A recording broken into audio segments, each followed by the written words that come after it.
When most Americans turn on the television to watch a football game, the last thing they want is to be bombarded with is the political viewpoints of protesting millionaire athletes whining about their oppression of living in America. The NFL has a catastrophe on their hands at this point, as their protesting players are now turning away fans in droves, with their viewership down a startling 14% just since last year. But in a move steeped in complete insanity, the NFL is doubling down on their plans to alienate their vastly patriotic fan base, with the sickening change they plan to make for the month of November. Several days ago, we brought you the incredibly disturbing story about the sick new version of protests that Seahawks player Michael Bennett started last weekend. Not satisfied with quietly protesting on the sideline while the national anthem plays, he's now taking his protests onto the football field and disrupting the game, where he's now flashing a Black Power salute every time he sacks a white player on the field. The Black Power salute is a disgusting racist symbol that black supremacists have used for decades to display their supremacy over the white race. During the second quarter of the game against the 49ers over the weekend, Bennett celebrated attacking white quarterback Brian Hoyer by flashing the Black Power fist into the air. This gesture was a head nod to black supremacists around the country, where the _all-black media confirmed Bennett's actions were a pro-Black Power gesture in the following tweet. But unfortunately, Bennett isn't stopping there with his outlandish racism. He's now demanding that all fans and the NFL comply with his anti-American and anti-cop views, with the ridiculous ultimatum he gave to the NFL this week.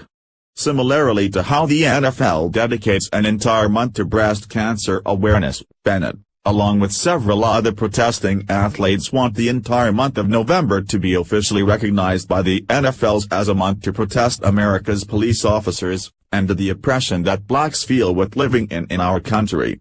A memo sent to the NFL demanding that they turn November into an activism awareness month to protest police in America is being led by Seattle Seahawks Michael Bennett, Philadelphia Eagles Malcolm Jenkins, Eagles Torrey Smith and former NFL player Anquan Boldin.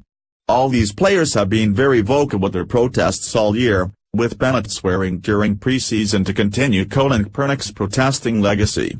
The memo makes ridiculous claims against America's police officers, including the claim that police were responsible for the shooting death of Trayvon Martin, even though he wasn't shot by police officers at all, but by Neighborhood Watch volunteer, George Zimmerman.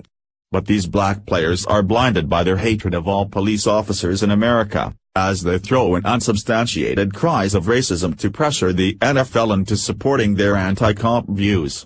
U.S. Herald reported on the other incidents of blacks being killed by cops these players are attempting to use as their basis for their demands, even though many officers involved in these shootings were completely exonerated by the judicial system.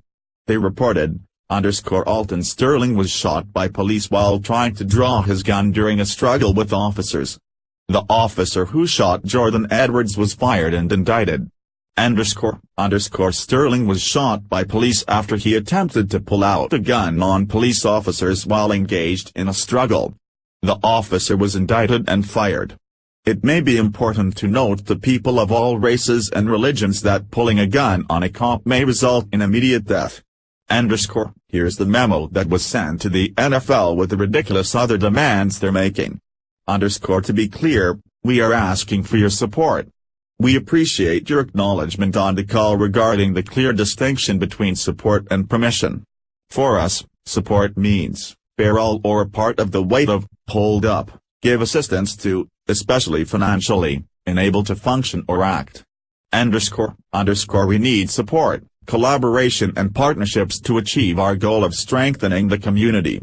There are a variety of ways for you to get involved.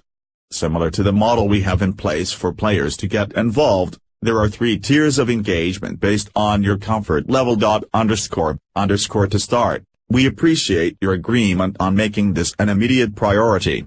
In your words, from protest to progress, we need action. What's even more sickening is that the NFL commissioner is siding with these cop-hating black supremacists, as Roger Goodell is now convinced that these protesters have a legitimate beef with white America and our nation's cops. rather than doing his damn job as the NFL commissioner, where his duties include overseeing the ventures of the NFL and coordinating games. Goodell is now turning the NFL into a political organization. He's now joining several anti-cop players to make a trip to the Philadelphia Police Department to investigate the police there for potential racism, under the guise of taking a closer look at the inner workings of Philadelphia's criminal justice system. The NFL League has invested quite a bit of money into falsely presenting themselves as a patriotic organization over the years, but it appears as though the game is finally up.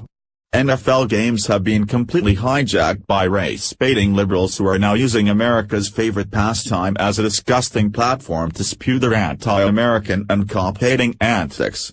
It's absolutely disgusting that the commissioner of the NFL is choosing to side with these protesters, where his trip to Philadelphia speaks volumes that he in fact shares these players' nasty anti-cop and anti-American views.